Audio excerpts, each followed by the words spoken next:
தொடர் குண்டுவெடிப்பு குற்றவாளிகள் விடுதலை. 189 கொல்லப்பட்ட 2006 மும்பை ரயில்கள் குண்டுவெடிப்புகளில் கைது செய்யப்பட்ட 12 பேரும் குற்றமற்றவர்கள் என மும்பை உயர்நீதிமன்றம் தீர்ப்பு. விசாரணை நீதிமன்றம் வழங்கிய தண்டனைகள் ரத்து. நியாயமான சந்தேகங்களை கடந்து குற்றத்தை நிரூபிப்பது அரசு தரப்பு படுதோல்வி அடைந்துள்ளதாக உயர்நீதிமன்றம் காட்டம். ஆக அத்தனை பேருமே விடுதலை பண்ணியிருக்காங்க. கிட்டத்தட்ட இத்தனை வருஷம் அவர்கள் ஜெயிலில் காலத்தை கழிச்சிருக்காங்களே, அதுக்கெல்லாம் யாருங்க பதில் சொல்கிறது? இது பற்றின ஒரு சூப்பரான ஒரு மெசேஜை பாருங்கள். 2015ஆம் ஆண்டு பயணிகள் ரயில்களில் குண்டுவெடிப்பு சம்பவத்தில் ஈடுபட்டதாக விடுவிக்கப்பட்ட அப்துல் வாஹித் ஷேக் என்ற பள்ளியாசிரியர் ஒரு தசாப்த காலமாக குற்றமற்றவராகவும் சிறையில் விடப்பட்ட 12 சக குற்றவாளிகளுக்காகவும் போராடினார். ஒரு தசாப்தத்துக்கு பிறகு அவர் பணியாற்றியதை பெற்றார். ஓரளவு அனைத்து முஸ்லிம்களும் 19 ஆண்டுகளுக்கு பிறகு விடுவிக்கப்பட்டனர். இது மத விவரக்குறிப்பு மற்றும் கேள்விக்குரிய சான்றுகள் மற்றும் விசாரணைகள் சம்பந்தப்பட்ட முந்தைய வழக்குகளை போன்றது. பெங்களூரு பலத்த மழை பெய்து கொண்டிருந்தது. பள்ளி ஆசிரியர் அப்துல் வாஹித் ஷேக் 48 வயது மும்பை ரயில் குண்டுவெடிப்பு வழக்கில் குற்றம் சாட்டப்பட்டவர்கள் மீதான 19 ஆண்டு கால விசாரணையில் தீர்ப்புக்காக 5 நிமிடங்கள் தாமதமாக மும்பை உயர்நீதிமன்றத்தை அடைந்தார். அவர் பயம் மற்றும் தேஜா உணர்வை உணர்ந்தால் அது புரிந்து கொள்ளத்தக்கது. ஒரு தசாப்தத்திற்கு முன்பு மகாராஷ்டிரா ஒழுங்கமைக்கப்பட்ட குற்றக்கட்டுப்பாட்டு சட்டம்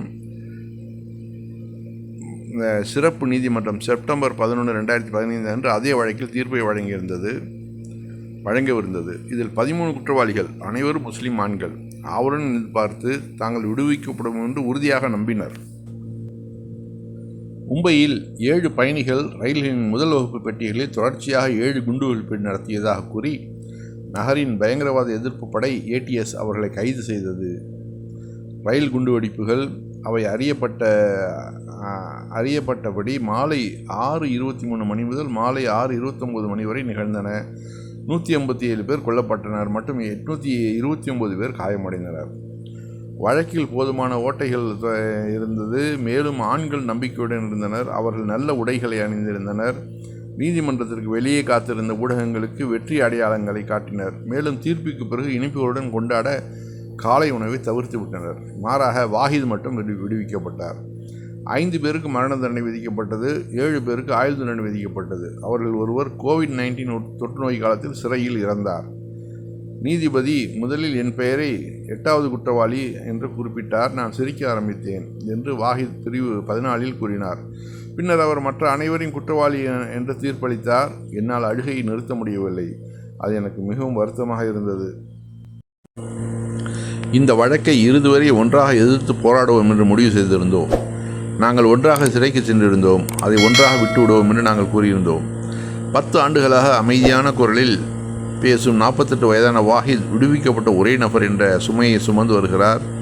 இந்த நேரத்தில் அவர் ஒரு ஒற்றை புள்ளி நிகழ்ச்சி நிரலை கொண்டிருந்தார். வழக்கை உயிருடன் வைத்திருப்பது மற்றும் நீதி கோருவது. எனவே ஜூலை 21, 2025 அன்று மும்பை உயர் நீதிமன்றம் சிறப்பு நீதிமன்றத்தின் தீர்ப்பை ரத்து செய்து அனைத்து ஆண்களையும் விடுவித்த போது அது வாஹிதுக்கு ஒரு சிறப்பு தருணமாக அமைந்தது. தீர்ப்புக்கு முந்தைய இரவு வாஹிதும் அவரது விருந்தினர்களும் சிக் பிரியாணி சாப்பிட்டு விருந்து முடித்திருந்தனர். அவர்கள் இனிப்பு சாப்பிட்டு முடிந்ததும் தேநீர் அருந்தி கொண்டிருந்த போது தொலைபேசி ஒலித்தது. மறுநாள் காலை தீர்ப்பு வாசிக்கப்படும் என்று தெரிவித்த வழக்கறிஞர் அன்சார் தம்போலி அழைத்திருந்தார். ஷேக் தனது மனைவியின் மைத்துனரை நோக்கி, வாழ்த்துக்கள், நீங்கள் விடுதலை செய்யப்படுவீர்கள் என்றார். மைத்துனர் முகமது சாஜித் மப்ரூக் அன்சாரி குடும்பத்தில் ஏற்பட்ட உடல்நலக் குறைவு காரணமாக ஜூலை 1, 2025 அன்று நாசிக் சிறையில் இருந்து 40 நாள் பரோலில் வெளியே வந்தார். தீர்ப்பு அறிவிக்கப்பட்ட போது வாழ்க்கையை மாற்றும் செய்தியை தனது குடும்பத்துடன் கொண்டாடிய ஒரே நபர் அவர்தான். விடுதலைக்கு பிறகு ஒரு விமானம் மகாராஷ்டிரா முழுவதும் உள்ள 4 சிறைச்சாலைகள் நாசிக், புனே, அமராவதி மற்றும் நாக்பூர் 9 பேரை விடுவிப்பதற்கு சில மணி நேரங்கள் ஆனது என்று வாஹித் கூறினார். 2 பேர் இன்னும் பிற குற்றச்சாட்டின் பேரில் சிறையில் உள்ளனர். நாக்பூரில் விடுதலையான பிறகு அனைத்து ஆண்களிடம் பேசிய வாஹித் கூறினார், கண்காணிப்பாளர் அங்கு சிறையில் அடைக்கப்பட்ட 2 குற்றவாளிகளான எஹ்தி ஷாம் குதுபுதீன் சித்திக் மற்றும் முகமது அலி ஆலம் ஷேக் ஆகியோரிடம் ராஷ்டிரிய ஸ்வயம் சேவக் சங்கத்தின் கோட்டையாக இருக்கும் ஒரு நகரத்தில் அவர்களை விடுவிப்பது நல்லதல்ல என்று கூறினார். அதற்கு பதிலாக இருவரும் மும்பைக்கு பறக்க விமான டிக்கெட்டுகள் வாங்கப்பட்டன. மேலும் போலீசார் அவர்களை விமான நிலையத்திற்கு அழைத்துச் சென்றனர். 2024ஆம் ஆண்டில் பொறியாளருக்கு 2015 மரண தண்டனை விதிக்கப்பட்ட பிறகு எழுதப்பட்ட சித்திக்கின் கவிதைகள் கொண்ட புத்தகத்தை வெளியிட வாஹித் ஏற்பாடு செய்தார். பார்க்கவும் எஹ்தேஷாம் சித்திக்கின் மரண தண்டனை பாடல். தீர்ப்புக்கு மறுநாள் வாஹித் வருகை தந்தபோது கிழக்கு மும்பை புறநகர் பகுதியான கோவண்டியில் முகமது அலி ஷேக்கின் வீட்டை ஊடகங்களும் உறவினர்களும் சுற்றித் திரிந்தனர். உண்மை வெற்றி பெற்றது என்று ஷேக் செய்தியாளர்களிடம் கூறினார். மகாராஷ்டிரா அரசு தாக்கல் செய்த மேல்முறையீட்டை உச்சநீதிமன்றம் ஜூலை 26, 2025 அன்று விசாரிக்க உள்ளது. எல்லோரும் அழுது கொண்டிருந்தார்கள். நீதிபதி அனில் கிலோர் 2 நீதிபதிகள் கொண்ட பெஞ்சின் நீதிபதி ஷியாம் சந்தக் மற்றொரு நீதிபதி தீர்ப்பை வாசித்த போது குற்றம் சாட்டப்பட்டவர்கள் வீடியோ இணைப்புகளில் கேட்டனர். அவரது உறவினர்கள் நீதிமன்றத்தில் நேரடியாக நற்செய்தியை கேட்டனர். நீதிபதிகள் மிகுந்த அழுத்தத்தில் இருப்பது போல் தோன்றியது. அனைவரும் அழுது கொண்டிருந்தார்கள். வழக்கறிஞர் நீதிமன்றத்தில் ஆஜராகவில்லை, அவர் ஆன்லைனில் இருந்தார் என்று வாஹித் பிரிவு 14க்கு தெரிவித்தார். நீதிபதி அனைவரையும் தனிப்பட்ட பத்திரத்துடன் அதன் பிறகு விரைவில் தீர்ப்பு பதிவேற்றப்பட்டது. நேரில் கண்ட சாட்சிகள், மீட்பு பதிவுகள் மற்றும் ஒப்புதல் வாக்குமூலங்கள் என 3 ஆதாரங்களிலும் அரசு தரப்பு தோல்வியடைந்ததாக நீதிமன்றம் தீர்ப்பளித்தது. காவல் சித்திரவதை தந்திரங்கள் மூலம் ஒரே மாதிரியான ஒப்புதல் வாக்குமூலங்கள் வரை ஏடிஎஸ் வழக்கில் உள்ள அனைத்து குறைபாடுகளையும் இது அடிக்கோட்டிட்டு காட்டியது மற்றும் அழைப்பு பதிவுகளை அளித்தது. இது ஒரு வியத்தகு விசாரணை. குற்றம் சாட்டப்பட்டவர்கள் தகவல் அறியும் உரிமை சட்டத்தை பயன்படுத்தி பெரிய ஓட்டைகளை எடுத்தனர்.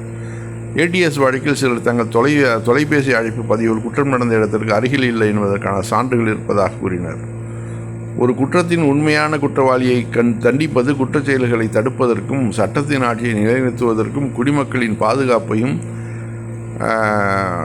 உறுதி செய்வதற்கும் ஒரு உறுதியான மற்றும் அவசியமான படியாகும். ஆனால் குற்றம் சாட்டப்பட்டவர்கள் நீதியின் முன் நிறுத்தப்பட்டுள்ளனர் என்று கூறி ஒரு வழக்கை தீர்த்துவிட்டதாக ஒரு தவறான தோற்றத்தை உருவாக்குவது தவறான தீர்வு உணர்வை தருகிறது என்று பெஞ்ச் தனது 674 பக்க தீர்ப்பில் கூறியுள்ளது. இந்த ஏமாற்றும் மூடல் பொதுமக்களின் நம்பிக்கையை குறை மதிப்பிற்கு உட்படுத்துகிறது மற்றும் சமூகத்திற்கு பொய்யான உறுதி அளிக்கிறது. அதே நேரத்தில் உண்மையான அச்சுறுத்தல் பெரிய அளவில் உள்ளது. அடிப்படையில் கையில் உள்ள வழக்கு இதைத்தான் வெளிப்படுத்துகிறது. 44,500 பக்க ஆதாரங்களை ஆய்வு செய்வதில் நீதிமன்றத்திற்கு உதவிய 2 தரப்பினரின் சட்டக்குழுக்களுக்கு நீதிபதிகள் நன்றி தெரிவித்தனர். சூழலை பொறுத்தவரை காவல்துறையால் தாக்கல் செய்யப்பட்ட 2020 டெல்லி கலவர குற்றப்பத்திரிகை 17,000 பக்கங்கள் கொண்டது. ஜூலை 2025 டைம்ஸ் ஆஃப் இந்தியா பத்திரிகை ஜமியத் சுமார் 100 வழக்குகளில் தொடர்புடையதாகவும் அதில் கிட்டத்தட்ட 500 பேர் குற்றவாளிகள் என்றும் அதில் 85 பேர் மரண தண்டனை விதிக்கப்பட்டவர்கள் என்றும் 125 பேர் ஆயுள் தண்டனை எதிர்கொண்டவர்கள் என்றும் செய்தி வெளியிட்டது. பின்னர் அந்த குழு இந்தியாவின் மரண தண்டனை ஒழிப்பு இயக்கத்திற்கு தலைமை தாங்கி வழக்கை முன்னெடுத்த யுக் மோஹித் சௌத்ரியின் அலுவலகத்தில் சென்று சௌத்ரியுடனான எங்கள் 2020 நேர்காணலை இங்கே படியுங்கள். சௌத்ரி மூத்த வழக்கறிஞர் மற்றும் முன்னாள் டெல்லி உயர்நீதிமன்ற நீதிபதி எஸ் முரளிதர், மூத்த வழக்கறிஞர் மற்றும் முன்னாள் சென்னை உயர்நீதிமன்ற நீதிபதி எஸ் நாகமுத்து மற்றும் மூத்த வழக்கறிஞர் நித்யா ராமகிருஷ்ணன் போன்ற ஏலிஸ்டர்களை இந்த வழக்கை வாதிடச் செய்தார். விசாரணையில் ஒரு பாரபட்சம் உள்ளது. அப்பாவி மக்கள் சிறைக்கு அனுப்பப்படுகிறார்கள். பல ஆண்டுகளுக்கு பிறகு ஆதாரங்கள் இல்லாததால் அவர்கள் விடுவிக்கப்படுகிறார்கள். அதற்குள் அவர்கள் வாழ்க்கையை மீண்டும் கட்டியெழுப்ப எந்த வாய்ப்பும் இல்லை என்று ஜனவரியில் முரளிதர் வாலிட்டார் விசாரணையில் வகுப்பு சார்பு இருப்பதாக குற்றம் சாட்டினார். விடுதலை செய்யப்பட்டவர்கள் ஒரு முறை உயர்நீதிமன்ற நீதிபதி தீர்ப்பு முஸ்லீம் ஆண்கள் மற்றும் ஒழுங்கற்ற முறையில் விசாரிக்கப்பட்ட பயங்கரவாத வழக்குகள் தொடர்பான பல தீர்ப்புகளின் எதிரொலிகளை கொண்டுள்ளது. பிப்ரவரி 2025 பயங்கரவாத குற்றச்சாட்டுகளிலிருந்து விடுவிக்கப்பட்ட போதிலும் ஜார்க்கண்டைச் சேர்ந்த ஒரு முஸ்லீம் மதகுரு சமீபத்தில் பிரிவு 14 இந்திய துணைக்கண்டத்தில் அல்கொய்தாவுடன் தனக்கு தொடர்பு இருப்பதாக கூறப்பட்ட குற்றச்சாட்டு தனக்கும் தனது குடும்பத்திற்கும் பல வருட துன்பத்தையும் சமூக புறக்கணிப்பு மற்றும் நிதி பிரச்சனைகளையும் ஏற்படுத்தியதாக கூறினார். 2021ஆம் ஆண்டில் சூரத் நீதிமன்றம் பயங்கரவாத குற்றச்சாட்டில் கைது செய்யப்பட்ட 124 முஸ்லீம் ஆண்களை 19 ஆண்டுகளுக்கு பிறகு உறுதியான, நம்பகமான மற்றும் திருப்திகரமான ஆதாரங்கள் எதுவும் கிடைக்கவில்லை என்று கூறி விடுவித்தது. குஜராத் வழக்கு தொடர்பான கவிதா ஐயரின் 2 பகுதி விசாரணையை நீங்கள் கீழே படிக்கலாம். பகுதி 1. 124 ஆண்கள் மீது எந்த ஆதாரமும் இல்லாமல் பயங்கரவாத வழக்கை உருவாக்க குஜராத் காவல்துறை எவ்வாறு இஸ்லாமிய வெறுப்பை பயன்படுத்தியது. பகுதி 2. விடுவிக்கப்பட்ட இன்னும் பதற்றமான முஸ்லீம்களாக இருப்பதற்காக துன்புறுத்தப்பட்டது. முகமது அமீர் கானின் frame to as a terrorist. புத்தகத்தின் அறிமுகத்தில் சமூகவியலாளர் நந்திதா ஹக்சர், இந்திய குற்றவியல் நீதி அமைப்பின் கீழ் ஒரு நிரபராதி தனது நிரபராதியை நிரூபிப்பதை விட ஒரு நிரபராதி குற்றவாளி நிரூபிப்பது எளிது என்று எழுதுகிறார். வாஹிதின் வக்காலத்து முயற்சிகள். விடுவிக்கப்பட்ட முதல் வருடம் வாஹித் தனது சக குற்றவாளிகளை தொடர்ந்து சந்தித்து வந்தார்.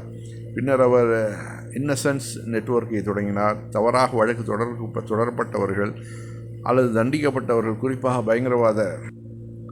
2020ஆம் ஆண்டில் அவர் அக்விட் அண்டர்ரயல் என்ற ஒரு நபர் யூடியூப் சேனலை தொடங்கினார். அங்கு அவர் கேமராவை எதிர்கொண்டு பயங்கரவாதிகளாக தவறாக துன்புறுத்தப்பட்ட ஆண்களின் கதைகளை விவரித்தார். கடந்த மாதம் அவர் மும்பை பல்கலைக்கழகத்தில் தனது LLM பட்டம் பெற்றார். வாஹித் விடுதலை செய்யப்படுவதற்கு முன்பு 9 ஆண்டுகள் சிறையில் கழித்தார். சிறையில் இருந்தபோது அரசாங்கத்தால் வழங்கப்பட்ட பால் பண்ணைகள் மற்றும் அவர் எழுதியது போல் வெளியே கடத்திய A4 தாள்கள் உட்பட கையில் கிடைத்த இந்த காகிதத்தை பயன்படுத்தி வெகுனா கோய்டு அப்பாவி கைதி என்ற புத்தகத்தை எழுதினார். இந்த புத்தகத்தில் சித்திரவதை பற்றிய ஒரு அத்தியாயம் உள்ளது. பல ஆண்டுகளுக்கு பிறகு இயக்குனர் சுதர்சன் கமரை பத்திரிகையாளர் சுனேத்ரா சௌத்ரி எழுதிய புத்தகத்தில் வாஹிதை பற்றி படித்தார். அது அவரை வாஹிதின் புத்தகத்திற்கு இட்டு சென்றது. வாஹிதின் கதையை கமரே ஹெமோலிப் என்ற இந்தி திரைப்படமாக மாற்றினார். இது 2022இல் வெளியிடப்பட்டது. இந்த மற்றும் பல வழிகளில் வாஹித் நீதிக்கான தனது தேடலை உயிருடன் வைத்திருந்தார். உயர்நீதிமன்றம் அந்த நபர்களை விடுவித்த சிறிது நேரத்திலேயே வாஹித் தனது யூடியூப் சேனலில் ஒரு வீடியோவை பதிவேற்றினார். அவர்கள் இளைஞர்களாக உள்ளே சென்று வயதானவர்களாக வெளியே வந்தனர் என்று அவர் வீடியோவில் கூறினார். நீதிமன்றம் அவர்களுக்கு எந்த வகையில் இழப்பீடு வழங்கும்? பிரியாரமணி கட்டுரை 14இல் ஆசிரியர் குழுவில் உறுப்பினராக உள்ளார். இந்த கட்டுரை அப்படியே கூகுளில் பண்ணி ட்ரை பண்ணதுனால கொஞ்சம் தமிழ் கொஞ்சம் ஒரு மாதிரியாக இருக்கும். ஆனால் நான் புரிஞ்சுக்கலாம், என்ன விஷயங்கிறத புரிஞ்சுக்கலாம். இந்த முஸ்லீம் சமூகம் எந்த அளவு இந்த பாசிசவாதிகளால் பந்தாடப்படுகிறது, கொடுமைக்கு உள்ளாக்கப்படுகிறது என்பதை இந்த பதிவு விளக்குது நமக்கு. இந்த ஒரு தனிப்பட்ட இளைஞர் என்னென்னமோ முயற்சிகள் பண்ணி அத்தனை பேருடைய விடுதலைக்காகவும் கடுமையாக உழைத்திருக்கிறார். இவரை நம்ம உண்மையிலே பாராட்டணும். அவர் கேட்குறது தான் சூப்பரான கேள்வி. அவர்கள் இளைஞர்களாக உள்ளே சென்று வயதானவர்களாக வெளியே வந்தனர் அப்படிங்கிறாங்க. இது மாதிரியான ஒரு முஸ்லீம் என்கிற காரணத்தினால இவர்கள் இந்த அளவு கொடுமைப்படுத்தப்பட்டு துன்பப்படுத்தப்பட்டு கடைசியில் ஒன்றுமே எந்த ஒரு விஷயமெல்லாம் 10 வருஷத்துக்கு பிறகு வெளியில் வந்தாக்க அவர்களுடைய வாழ்க்கை என்ன ஆகிறது, அவர்களுடைய எதிர்காலம் என்ன ஆகிறது. ஆனாலும் இறைவன் இந்த சூழ்ச்சிகளெல்லாம் முறியடித்து அவர்களை மேலும் மேலும் கண்ணியப்படுத்துவான். கண்டிப்பாக அவர்கள் வாழ்க்கையில் வீணடைஞ்ச மாட்டார்கள். இந்த வீணர்கள் தான், இந்த இந்துத்துவ வீணர்கள் தான் தோல்வி அடைவார்கள். கண்டிப்பாக முஸ்லீம்கள் தோல்வி அடைய மாட்டார்கள் அப்படிங்கிறது மட்டும் நமக்கு நல்லா தெரியுது. எப்படியாவது இஸ்லாத்தை ஒழிச்சிடணும், இஸ்லாமியர்களை ஒழிச்சு கட்டணும் அப்படிங்கிற ஒரே முடிவில் இருக்கிறாங்க. அதில் எந்த ஒரு வெற்றியும் இறைவன் கொடுக்க போகிறதில்ல. கண்டிப்பாக நமது இந்தியா நமக்காக இருக்கிறது. முஸ்லீம்கள் பொறுமையோடு இருப்போம். காலம் கனியும்.